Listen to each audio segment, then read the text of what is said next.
7월 23일 금요일 아침 기도에 오신 여러분을 환영합니다. 오늘 함께 나눌 말씀은 이사야 46장 1절에서 13절 말씀입니다. 다 함께 말씀 읽도록 하겠습니다. 벨은 엎드러졌고 느보는 구부러졌도다. 그들의 우상들은 짐승과 가축에게 실렸으니 너희가 떠매고 다니던 그것들이 피곤한 짐승의 무거운 짐이 되었도다. 그들은 구부러졌고 그들은 일제히 엎드려졌으므로 그 짐을 구하여 내지 못하고 자기들도 잡혀갔느니라. 야곱의 집이여, 이스라엘의 집에 남은 모든 자여, 내게 들을지어다. 배에서 태어남으로부터 내게 안겼고 태에서 남으로부터 내게 업힌 너희여, 너희가 노년에 이르기까지 내가 그리하겠고 백발이 되기까지 내가 너희를 품을 것이라. 내가 지었은즉 내가 업을 것이요 내가 품고 구하여 내리라. 너희가 나를 누구에게 비기며 누구와 짝하며 누구와 비교하여 서로 같다 하겠느냐. 사람들이 주머니에서 금을 쏟아내며 은을 저울에 달아 도금장이에게 주고 그것으로 신을 만들게 하고 그것에게 엎드려 경배하며 그것을 들어 어깨에 메어다가 그의 처소에 두면 그것이 서 있고 거기에서 능히 움직이지 못하며 그에게 부르짖어도 능히 대답하지 못하며 고난에서 구하여 내지도 못하느니라. 너희 패역한 자들아, 이 일을 기억하고 장부가 되라. 이 일을 마음에 두라. 너희는 옛적 일을 기억하라. 나는 하나님이라, 나 외에 다른 이가 없느니라. 나는 하나님이라, 나 같은 이가 없느니라. 내가 시초부터 종말을 알리며 아직 이루지 아니한 일을 옛적부터 보이고 이르기를 나의 뜻이 설 것이니 내가 나의 모든 기뻐하는 것을 이루리라 하였노라. 내가 동쪽에서 사나운 날짐승을 부르며 먼 나라에서 나의 뜻을 이룰 사람을 부를 것이라. 내가 말하였은즉 반드시 이룰 것이요 계획하였은즉 반드시 시행하리라. 마음이 완악하여 공의에서 멀리 떠난 너희여, 내게 들으라. 내가 나의 공의를 가깝게 할 것인즉 그것이 멀지 아니하나니 나의 구원이 지체하지 아니할 것이라. 내가 나의 영광인 이스라엘을 위하여 구원을 시온에 베풀리라. 아멘. 오늘 본문은 45장에서부터 시작된 세상의 신과 하나님을 비교하는 말씀이 담겨 있습니다. 46장에서 이사야는 바벨론과 그 나라의 신에 대한 말씀을 전하는데요. 오늘 본문을 보면서 기억해야 하는 것은 이사야 선지자가 활동하던 시기에는 여전히 아수르가 강대국으로 지역의 패권을 쥐고 있던 시기였다는 것입니다. 본문의 예언이 대상이 되는 바벨론은 이사야 선지자 활동이 끝나고 약 100년의 시간이 지난 주전 612년, 그때 아수르의 수도 니누에를 함락시키며 새로운 강대국으로 지역의 패권을 잡기 시작했습니다.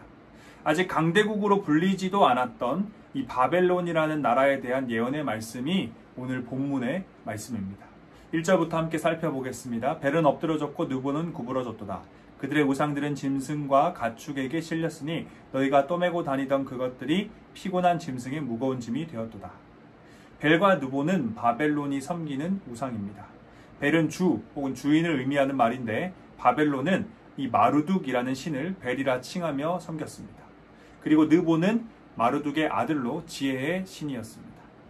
이사야는 바벨론이 섬기고 있던 이 벨과 느보가 엎드러지고 구부러졌다라고 말하고 있습니다. 그러면서 이 우상들이 짐승과 가축에 실려 이동하는데 그 모습이 피곤한 짐승의 무거운 짐과 같다라고 설명합니다. 2절입니다. 그들은 구부러졌고 그들은 일제히 엎드려졌으며 그 짐을 구하여 내지 못하고 자기들도 잡혀갔느니라. 1절 말씀처럼 벨과 느보는 구부러졌고 일제히 엎드려졌습니다. 그 짐은 앞선 1절에서 짐승과 가축에 실려 이동하는 무거운 짐을 의미하는 벨과 느보 우상을 말합니다. 이사야는 벨과 느보가 구부러졌고 일제히 엎드려졌으며 그 우상들이 스스로를 구하여 내지 못하고 잡혀갔다라고 말하고 있습니다. 1절과 2절의 말씀은 바벨론이 섬기는 우상, 벨과 느보의 패배 이야기를 하고 있는 것이고 이것은 곧 바벨론의 멸망을 의미합니다. 계속해서 3절입니다. 야곱의 집이여, 이스라엘 집에 남은 모든 자여, 내게 들을지어다. 배에서 태어남으로부터 내게 안겼고 태에서 남으로부터 내게 업힌 너희여. 하나님은 야곱의 집, 이스라엘 집에 남은 모든 자를 부르며 자신의 이야기를 들을 것을 청합니다. 여기서 야곱의 집, 이스라엘 집에 남은 모든 자는 북이스라엘이 아수르에 멸망된 것을 고려한 말씀으로 볼 수 있습니다. 남유다의 백성을 향해 하나님은 진짜 신이 어떤 분인지 외치십니다. 배에서 태어남으로부터 내게 안겼고 태에서 남으로부터 내게 업힌 너희여, 너희가 노년에 이르기까지 내가 그리하겠고 백발이 되기까지 내가 너희를 품을 것이라. 내가 지었은즉 내가 업을 것이고 내가 품고 구하여 내리라. 배에서 태어남으로부터 안겼고 태에서 남으로부터 업혔다. 그리고 노년에 이르기까지 백발이 되기까지 너희를 안고 품겠다. 내가 지었은즉 내가 업을 것이고 품고 구하여 낼 것이다. 하나님은 자신의 백성의 인생 전체를 단 한순간도 빠짐없이 책임질 것이라 말씀하십니다. 단 한순간도 떠나지 않으시고 끌어안으시고 업으셔서 마침내 구원하실 것이라 말씀하십니다. 3절과 4절은 앞선 1절과 2절의 내용과 대조됩니다. 앞선 1절과 2절이 바벨론이 섬기는 우상, 즉 가짜 신에 대한 내용이었다면 이어지는 3절과 4절은 진짜 신, 하나님에 대한 내용을 담고 있습니다. 스스로를 구원하지도 못하고 엎드러지고 구부러져 짐승에게 짐이 되어 실려다니던 바벨론의 우상과는 달리 하나님은 자신의 백성들을 태어나면서부터 죽는 순간까지 모든 순간을 끌어안고 업고 품으시며 함께하시고 마침내 구원하십니다. 가짜 신과 진짜 신의 비교는 5절부터 7절에서 절정에 이릅니다. 5절입니다. 너희가 나를 누구에게 비기며 누구와 짝하며 누구와 비교하여 서로 같다 하겠느냐. 하나님께서는 이 땅에 자신과 비교할 수 있는 존재가 없음을, 자신이 절대적으로 유일한 존재이심을 이야기합니다. 6절입니다. 사람들이 주머니에서 금을 쏟아내며 은을 저울에 달아 도금장이에게 주고 그것으로 신을 만들게 하고 그것에게 엎드려 경배하며. 7절 그것을 들어 어깨에 메어다가 그의 처소에 두면 그것이 서 있고 거기에서 능히 움직이지 못하며 그에게 부르짖어도 능히 응답하지 못하며 고난에서 구하여 내지도 못하느니라. 바벨론이 섬기는 이 벨과 느부와 같은 우상들은 사람들의 주머니에서 나온 금과 은이 도금장이의 손에 의해서 만들어진 것입니다. 그리고 사람들은 자신의 손으로 만든 이 우상을 향해 엎드려 경배합니다. 그런데 이 우상은 당연하게도 스스로 움직이지도 못하고 스스로 서 있지도 못합니다. 뿐만 아니라 부르짖어도 응답하지 못하고 고난에서 구하여 내지도 못합니다. 하나님께서 말씀하십니다. 너희가 나를 누구에게 비기며 누구와 짝하며 누구와 비교하여 서로 같다 하겠느냐. 진짜 신은 스스로 있는 존재입니다. 누군가에 의해 만들어지지 않습니다. 하지만 가짜 신은 스스로 존재하지 못합니다. 사람에 의해 만들어져야만 합니다. 그렇기에 우리 인생 전체를 단 한순간도 빠짐없이 안고 업고 품으며 지키시고 구원하실 수 있는 분은 진짜 신이신 하나님밖에 없습니다. 5절에 담긴 하나님의 질문 속에는 가짜 신과 진짜 신을 비교하려는 인간의 어리석음에 대한 비판이 담겨 있습니다. 자신을 섬기는 자들을 구원하기는커녕 자기 스스로 서 있지도 못하고 구원하지도 못하는 우상과 스스로 존재함은 물론 자신의 피조물인 인간의 모든 인생을 자신의 자녀와 같이 전부 책임지겠다 말씀하시는 하나님. 하나님은 결코 우상과 비교될 수 없는, 아니 비교해서는 안 되는 존재이십니다. 8절입니다. 너희 패역한 자들아 이 일을 기억하고 장부가 되라. 이 일을 마음에 두라. 패역한 자들이라 함은 가짜 신, 이방 나라의 우상에게 마음이 빼앗겨 그들을 섬기는 자들을 말합니다.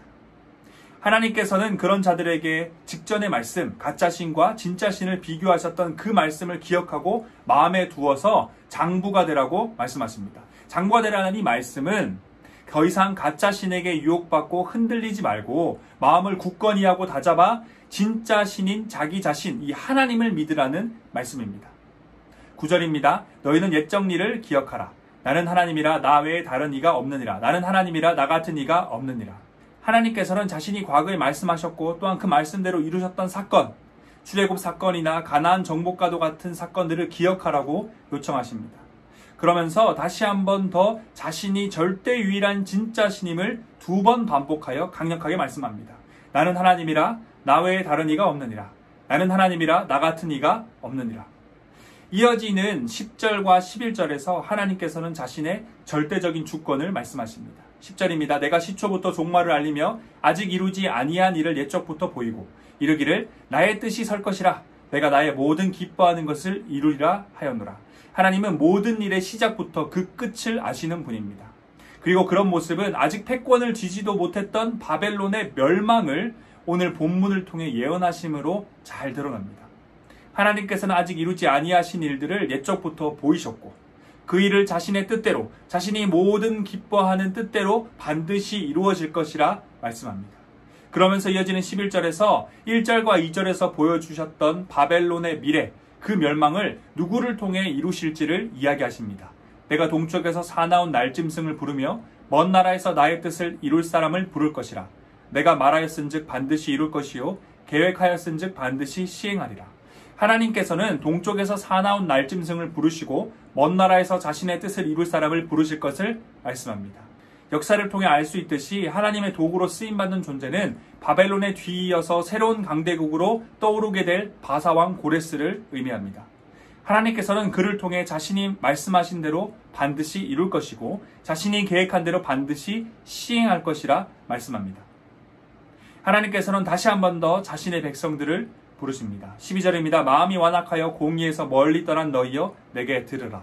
정신 차리지 못하고 진짜 신을 떠나 가짜 신을 쫓고 있는, 끊어져 버릴 썩은 동아줄을 생명줄로 붙잡고 있는 자들을 향해 말씀하시는 겁니다. 13절입니다. 내가 나의 공의를 가깝게 할 것인즉 그것이 멀지 아니하나니 나의 구원이 지체하지 아니할 것이라. 내가 나의 영광인 이스라엘을 위하여 구원을 시온에 베풀리라.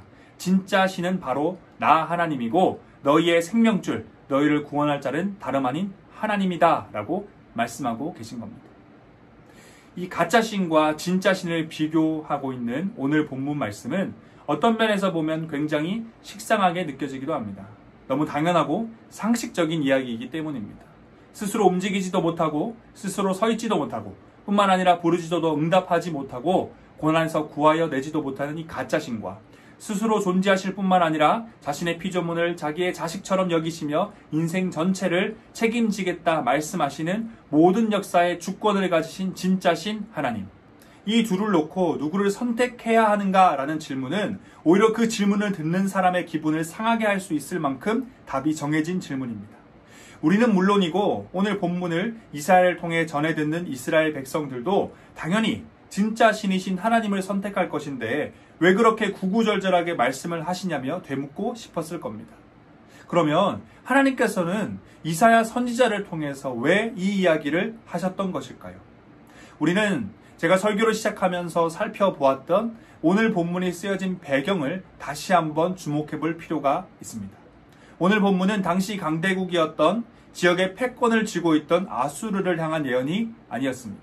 이사야 선지자의 활동이 끝나고 약 100년의 시간이 흐른 후 아수르를 무너뜨리며 새로운 강대국으로 떠오를 남유다를 멸망시키고 그 백성들을 포로로 끌고 갈 바벨론에 대한 예언의 말씀이었습니다.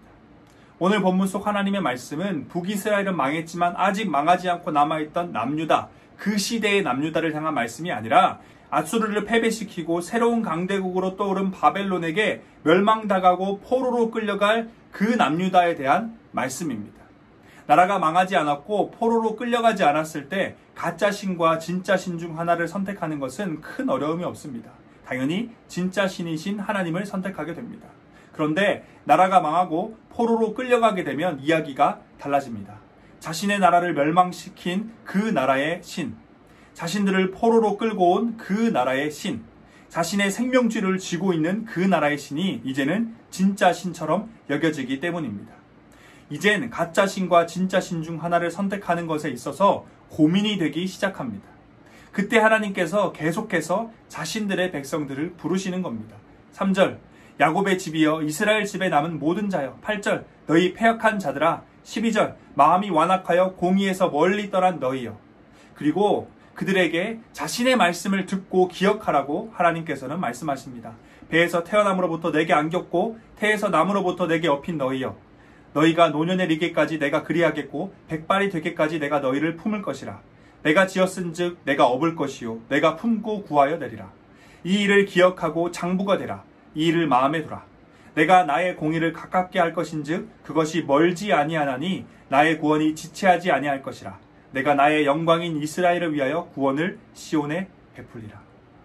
사랑하는 대학교의 성도 여러분, 가짜 신과 진짜 신, 스스로 존재하지도 못하며 그래서 자기 자신 그리고 그 누구도 구원하지 못하는 이 가짜 신과 스스로 존재하실 뿐만 아니라 자신의 피조물을 자식처럼 지키시고 구원하시는 모든 역사의 주권을 가지신 진짜 신, 가짜 신과 진짜 신 중에 무엇을 선택해야 하는가 하는 질문은 너무 쉬운 질문입니다. 너무나 상식적이고 그래서 답이 정해진 질문입니다. 그런데 하나님은 진짜 신을 선택해야 한다고 큰 소리로 외치고 계십니다. 그 이유는 하나님의 백성들에게 가짜 신과 진짜 신 사이에서 고민하게 되는 상황이, 그리고 진짜 신을 버리고 가짜 신을 선택하게 되는 상황이 찾아오기 때문입니다. 바벨론의 포로 생활은 하나님의 백성들로 하여금 큰 위기의 순간이었습니다. 그들을 향한 공격이 얼마나 강력했는지 가짜 신과 진짜 신 사이에서 하나님의 백성들로 하여금 고민하게 만들었고 심지어 가짜 신을 선택하게 만들었습니다. 오늘날 우리에게도 이런 위기의 순간이 찾아올 수 있습니다. 오늘날 세상 가운데 벨과 느보는 가득 차 있습니다. 자녀, 가족, 권력, 돈, 명예, 학력, 성적, 외모, 건강 등과 같은 것들이 벨과 느보로 세상 가운데 세워져 있습니다. 사람들로 하여금 내 인생을 책임져 줄 것이다. 내 인생을 기쁘게 해줄 것이다. 내 인생을 지켜줄 것이다 생각하게 만듭니다. 그리고 성도인 우리에게도 이러한 세상 속 벨과 느보가 진짜 신으로 느껴지는 위기가 찾아올 수 있습니다. 성도 여러분, 지금 우리는 가짜 신과 진짜 신 중 누구를 섬기고 있는지 돌아보길 원합니다. 자녀, 가족, 권력, 돈, 명예, 학력, 성적, 외모, 건강 등과 같은 수많은 모습으로 세상 가운데 자리 잡고 있는 이 벨과 느보는 아주 강력하게 우리를 유혹하고 있습니다. 답이 정해진 질문임에도 혹 세상이 만들어낸 가짜 신과 하나님 사이에서 고민을 하고 있진 않았는지, 혹 세상이 만들어낸 가짜 신에게 인생을 맡기며 살고 있진 않았는지 돌아보길 원합니다. 하나님께서는 스스로 존재하지도 못하며 아무도 구원하지 못하는 가짜 신을 믿지 말고 인생 전체를 품고 안고 업으시며 구원하겠다 하신 유일하신 하나님을 믿으라 말씀하고 계십니다. 혹시라도 가짜 신과 진짜 신 사이에서 흔들릴 때는 우리에게 베푸신 그 놀라운 일을 기억하라 말씀하십니다. 또 절대 주권을 가지고 그래서 반드시 자신이 기뻐하는 뜻대로 모든 것을 이루신다 하시는 그 하나님을 기억하라 말씀하십니다. 사랑하는 성도 여러분, 우리의 인생 가운데 가짜 신과 진짜 신 사이에서 고민하게 되고 심지어 가짜 신을 선택하게 되는 상황이 찾아올 수 있습니다. 그런 유혹의 시간이 우리 가운데 올 수 있습니다. 어쩌면 지금의 이 코로나19, 이 비대면의 시대가 남유다 백성들이 겪었던 바벨론 포로의 시기와도 같은 그런 위기의 시간일지도 모릅니다. 그때 우리는 오늘 본문의 말씀을 기억해야 합니다. 배에서 태어남으로부터 내게 안겼고 태에서 남으로부터 내게 업힌 너희여, 너희가 노년에 이르기를 내가 그리하겠고 백발이 되기까지 내가 너희를 품을 것이라.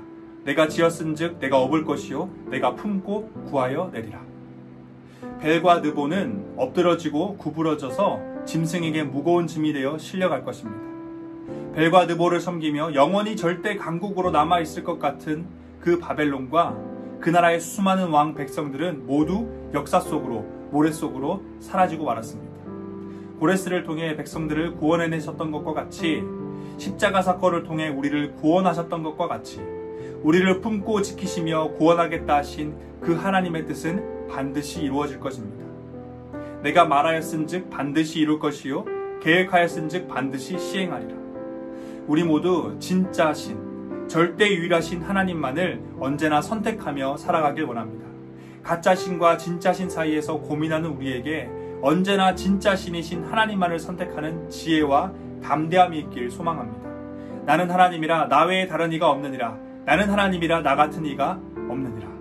아멘. 다 함께 기도하겠습니다. 우리의 창조자 구원자 되신 하나님, 주님의 이름을 찬양합니다. 오늘도 어김없이 우리에게 새 생명 주심에 감사드립니다. 사랑하는 하나님, 언제나 진짜 신 되시는 하나님만을 선택하는 자 되길 소망합니다. 혹시라도 세상이 만들어낸 사람의 손으로 만들어진, 그래서 스스로는 물론이고 그를 숭배하는 사람 그 누구도 구원하지 못하는 가짜 신과 절대 유일하신 하나님 사이에서 고민하고 있던 우리의 모습이 있다면 이 시간 회개하길 원합니다. 벨과 느보가 엎드러지고 구부러진 것처럼, 바벨론이 멸망한 것처럼 가짜 신은 하나님의 뜻 아래 반드시 무너지고 사라지고 말 것입니다. 내가 말하였은즉 반드시 이룰 것이요 계획하였은즉 반드시 시행하리라 말씀하시며 노년에 이르기까지, 백발이 되기까지 우리를 품을 것이고 업을 것이며 품고 구하여 내신다 하신 하나님만을 바라보며 우리의 소망 삼길 원합니다. 새로운 하루 그리고 남은 한 주를 보낼 때 가짜 신을 진짜 신으로 섬기라 유혹하는 세상 속에서 마음을 다잡고 하나님만을 진짜 신으로 섬기는 우리 모두가 되길 바라며 우리의 구원자 삶의 이유 다시 오실 예수 그리스도의 이름으로 기도드립니다. 아멘.